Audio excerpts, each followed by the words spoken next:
ASMR Alias. The Tale of Peter Rabbit by Beatrix Potter.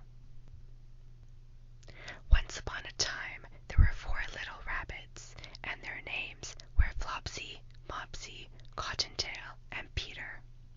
They lived with their mother in a sandbank underneath the roots of a very big fig tree. "Now, my dears," said old Mrs. Rabbit one morning, "you may go into the fields or down the lane, but don't go into Mr. McGregor's garden. Your father had an accident there. He was put in a pie by Mrs. McGregor. Now run along and don't get into mischief. I am going out." Then old Mrs. Rabbit took a basket and her umbrella and went through the wood to the baker's. She bought a loaf of brown bread and 5 currant buns. Flopsy, Mopsy, and Cottontail, who were good little bunnies, went down the lane to gather blackberries. But Peter, who was very naughty, ran straight away to Mr. McGregor's garden and squeezed under the gate.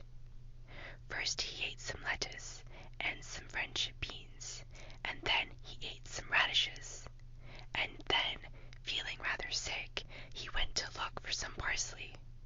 But round the end of a cucumber frame, whom should he meet but Mr. McGregor?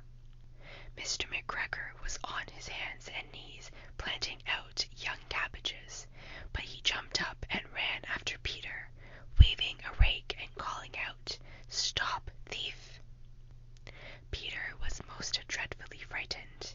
He rushed all over the garden, for he had forgotten the way back to the gate. He lost one of his shoes among the cabbages, and the other shoe amongst the potatoes. After losing them, he ran on 4 legs and went faster, so that I think he might have got away altogether if he had not unfortunately run into a gooseberry net, and got caught by the large buttons on his jacket. It was a blue jacket with brass buttons, quite new. Peter gave himself up for lost and shed big tears, but his sobs were overheard by some friendly sparrows, who flew to him in great excitement and implored him to exert himself.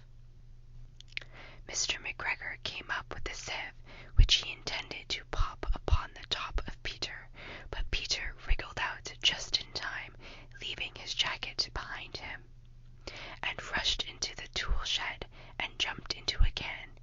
It would have been a beautiful thing to hide in if it had not had so much water in it.